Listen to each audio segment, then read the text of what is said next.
Hello everyone, welcome back to All Financial Discussion channel. For this video, I like to explain why having too many credit cards can be a problem in Singapore. So basically, we know that by having multiple credit cards, we are able to enjoy numerous reward and also benefit. However, in Singapore, it become a big concern because when you actually own too many credit cards, because of this TDSR, you probably will have some issue when you actually try to loan some amount of money from the bank. Okay, so basically, this is one of the objective of this video. Another portion of my discussion, will be to describe the different types of credit card. For example, some credit card actually has this cashback feature. Some credit card actually enjoy. Okay, so basically, when you actually enjoy your dinner, for example, you enjoy a better so-called reward when you actually do some fine dining, or maybe some credit card actually earn you some discount in terms of pumping the petrol in Singapore. So basically, all this will be the objective of this video. Guys, if you're keen to know more about financial discussion, please take a look on the playlist under the description. Before I continue, guys, I'd like to urge you guys to help me. Give me a few seconds. Help me press the like button. If you are new to this channel, please seriously consider to subscribe to this channel in order to support me. Please also remember to turn on your notification bell. Once again, thank you so much for strong support. Let's quickly understand what is actually TDSR. Okay, so this TDSR actually stands for Total Debt Servicing Ratio. Okay, I like to emphasize this. This TDSR actually only implement in Singapore only. Okay, so basically this is for Singapore audience. In Singapore, okay, the primary reason that why it is often advised not to maintain too many credit cards is because of TDSR. What is actually TDSR? Okay, so this TDSR is actually a monetary policy framework that is actually implemented by MAS, Monetary Authority of Singapore. So why they want to have this so-called framework? Okay, so this framework actually ensure that we as a borrower, we do not overextend ourselves with debts. Okay, so basically, let's take a close look in the recent few years back. Okay, you can see that a lot of people cannot so-called serve the debt. So therefore, in order to ensure that when you actually commit to buy a property, for example, okay, the MS actually implement this TDSR to see how much you can actually loan. So therefore, with having too many credit cards, this can be an issue which we are going to take a close look later on. So in short, come to the TDSR, this actually limit the amount that you can actually borrow for a property loan, for example, by capping your total money debts obligation at a specific so-called percentage of your gross money income. Okay, so basically this is actually the concern. When you actually have many credit cards, this can lower so-called the amount that you actually can buy for a property loan. Okay, so therefore, because of this, okay, we need to take a closer look to understand this framework. The cap, your money debts actually repayment cannot exceed more than 55% of your gross money income, which means that your gross income, 55% of them can actually commit for loan. Anything more than 55%, your bank may not so-called approve your loan. So therefore, because of this, we need to take a closer look on this TDSR. Next, before we can understand this TDSR, what we know, okay, what is actually count as debt under this TDSR. Okay, so the mortgage loan, okay, for example, you have various property, all those earlier on properties, let's say if you have a loan, okay, so this actually count under this TDSR. Car loan is also under TDSR, same for student loan. So now we are going to take a close look. How can credit card debts become an issue? For example, okay, so this is actually a very common point of confusion. Okay, so for example, I pay my credit card in full every month. So technically, I will not have any debt. So why I'm going to die by this TDSR? Because whatever so-called credit card that payment I need, I will pay everything in full every month on time. So technically, I have no debt. However, okay, for the purpose of calculating your TDSR, the authority assume you could be in debt. Okay, so basically this is what they want to say. although you have paid everything, your credit card bill in full, but the authority, okay, which is MAS, they assume that you can have the chances to be in debt. So this is the assumption obligation. Okay, the MAS rules actually require bank to take 4% of your total credit limit across all cards as a money debt obligation for TDSR calculation. So in short, later on, I will have an example, okay, to show how this calculation can be done. But in short, over here, okay, so basically the bank, okay, will not be allowed to loan so much money to you. They also take a close look on your 4% of your total credit limit that you can actually so-called commit based on your in credit card here. So it doesn't matter, okay, if your card balance is zero. The bank actually look at your total available credit and assume that you are using it. Okay, so basically in short over here, even if you have credit card, you don't so-called have any debts because you pay all your credit cards bill in full. So technically, I will not have any debt. However, okay, the MS has this rule. They say that even you pay all the debts in full, okay, but they will still have some concern. They will take 4% of your total credit across all the credit card. Okay, so this will be served as a money debt obligation for TDSR calculation. Let's come to the example in order to understand this better. Okay, for example, I have four credit cards. Okay, all the credit cards with the following limits.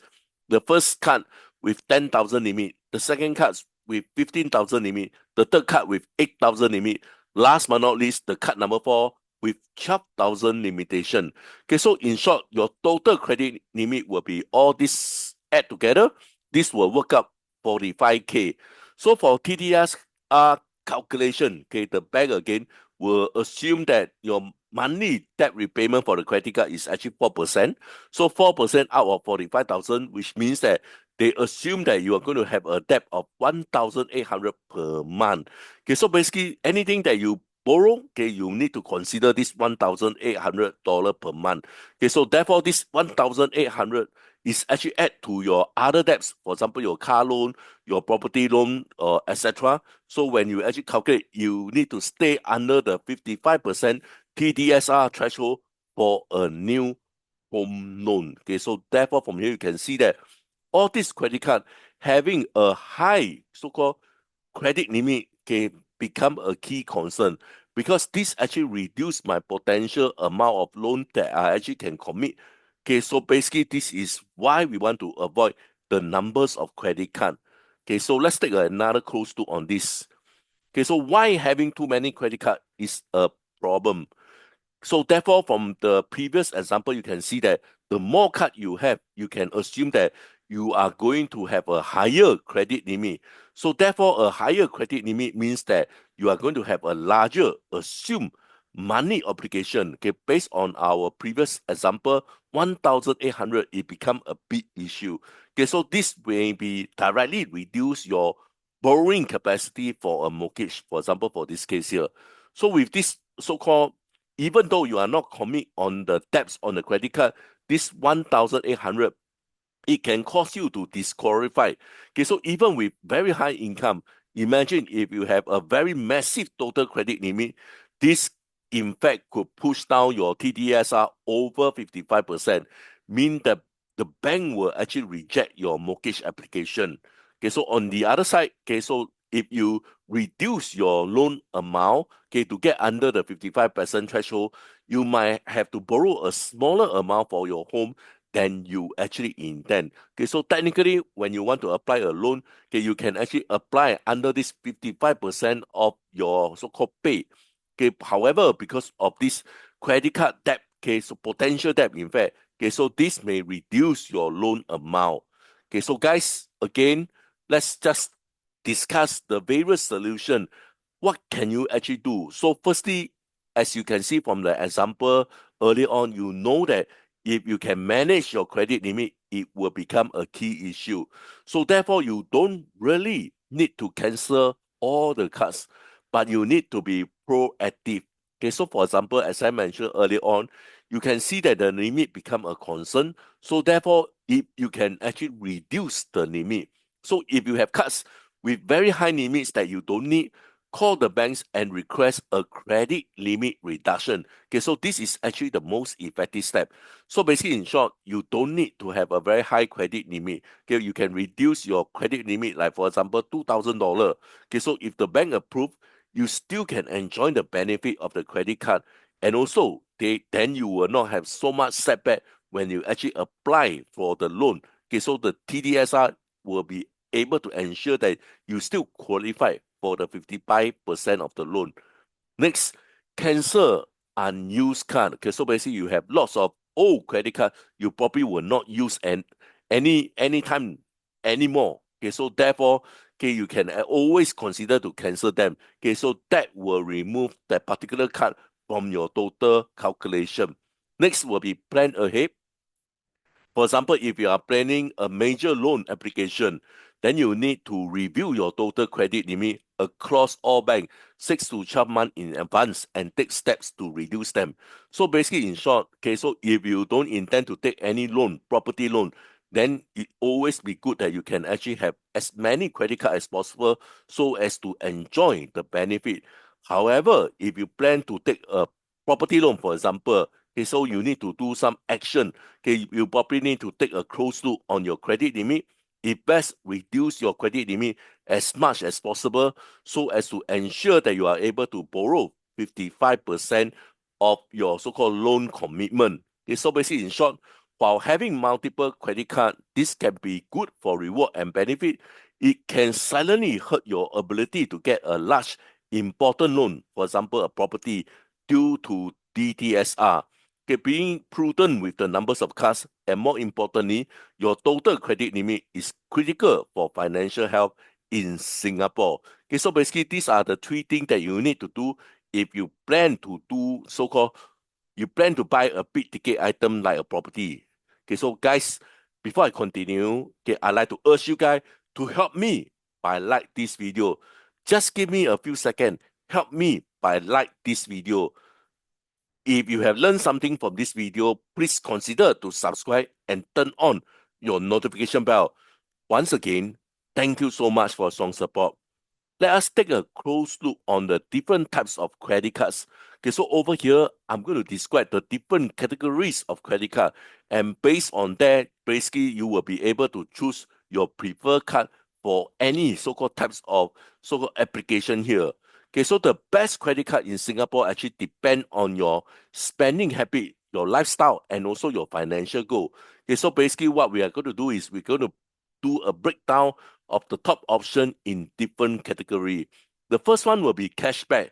Okay, so basically cashback, there will be some with minimum spending. So basically this will be the cashback with no minimum spending, which means that there's no minimum that you need to commit to spend. Okay, so basically I feel that this UOB Absolute Cash Card will be the best because they have a reward of 1.7 cashback on all spending, and you don't have a minimum spending, and there's also no cap. So basically, this is best for simple, unlimited cashback on all purchase, including big ticket items.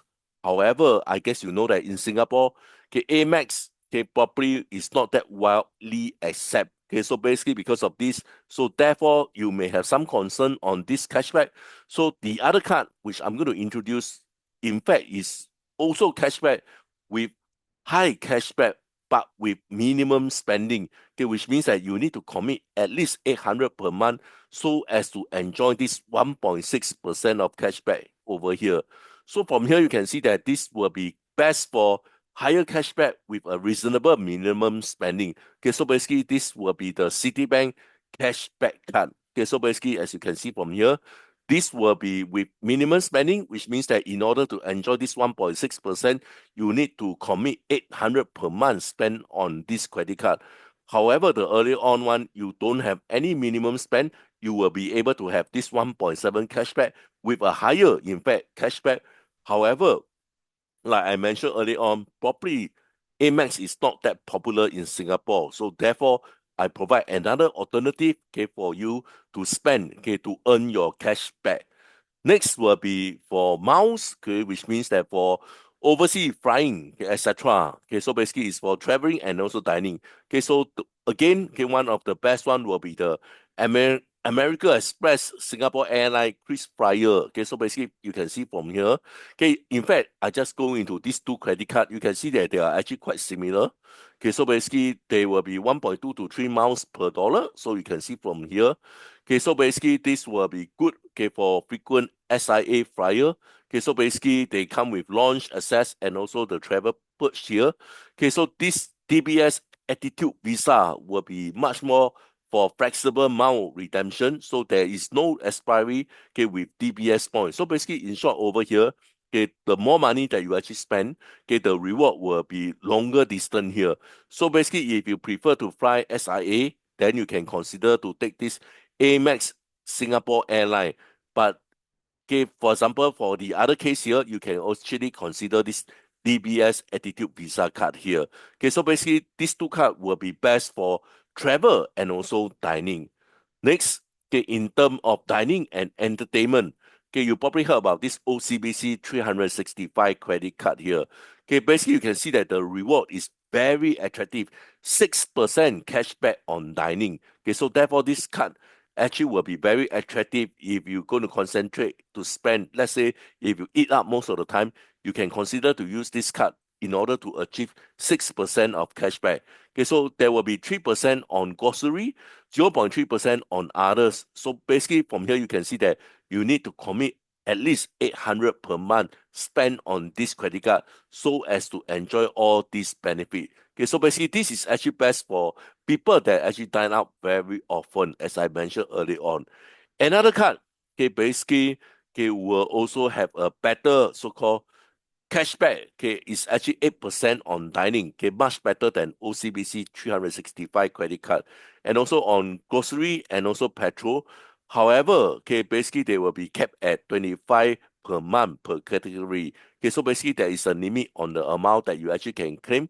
So therefore, okay, you know your style. Okay, so therefore from here you probably can choose which credit card will be better suitable for you. Okay, whether is it OCBC 365 or Citibank cashback card here. So basically, this is actually for the dining and also the entertainment. Next, okay, will be for the online and overseas spending. Okay, again, okay, so basically I must say this U trip is not really a credit card. Okay, so I will explain this. Basically, you can see from here, these two cards basically will be best for online and also overseas spending. So the reward, okay, based on this HSBC is again based on every amount that you spend, you actually so-called earn some reward in terms of miles, but basically it's for dining and also travel. So there is actually no foreigner transaction fees here. So this is actually because of this no foreigner transaction fees. This will be good for online shopping. Okay, so basically if you like to shop, like for example Amazon in USA, etc., this will be a very good card to use and also for traveler. Next, okay, I'm going to quickly discuss this U Trip. Basically, this is like a prepaid credit card. Okay, there's no fees. So basically nowadays a lot of people travel. They actually prefer to use this U trip card. Okay, so basically in short, this is actually best for okay because they don't have any so-called foreign exchange fee for overseas spending. So therefore, this is actually great for travel. However, keep this in mind, this is not really a credit card. Next, okay, best for petrol and also your grocery. Okay, so basically, for example, okay, for people that actually pump petrol under Caltex or Shell, you can enjoy up to 10% cashback on petrol. Okay, so basically this discount is immediate. You can actually enjoy this so-called discount here. And also, okay, most of these two petrol actually will have some form of grocery that you can actually support over there. So basically you can, for example, there will be fair price and also cold storage. Basically, you will be able to enjoy this so-called cashback also. So therefore, from this UOB one card, it will be best for people that drive, okay, because when you actually top up the petrol, you will have 10% cashback. And also, let's say if you go to those petrol kiosks, majority of them will have this so-called grocery spending. And again, from there, you probably will be able to enjoy some cashback feature. Next, okay, I'm going to discuss the best credit card for student and also young adults. Okay, so basically will be this DBS Life Fresh card here. Okay, so basically what will be the reward? So basically the reward will be 5% cashback, okay, on online and also contactless spending. However, you need to commit 600 per month Okay, so basically this will be the limit spending here. So what would it be best for? Okay, so basically it will be best for young adult and a student who shop online very often. Okay, basically you can see that the cashback is also quite attractive. However, the downside is you need to commit like 600 per month in order to enjoy this benefit. Keep this in mind. If you don't achieve 600, then you will not have this so-called cashback features, okay, for this TBS Live Flash Card. Next, I like to do a quick so-called conclusion based on my final recommendation. So therefore, from here you can see that for cashback, you can choose either UOB Absolute Cashback or Citibank Cashback here. Okay, so basically there is no minimum spending. Okay, but for Citibank, you actually will have a higher in terms of the cashback rebate, but with certain amount of minimum spend. For miles, okay, I don't see any different here. So basically for me, either one will be good enough. For dining, okay, for example, if you dine a lot outdoor, so therefore from here you can choose either the OCBC 365 or Citibank cashback feature here. As for online and travel, probably this HSBC Revolution will be more suitable. With this, I like to end my discussion. Please help to like this video and subscribe to this channel. Once again, thank you so much for strong support. I hope to see you guys soon. Bye for now. Thank you so much.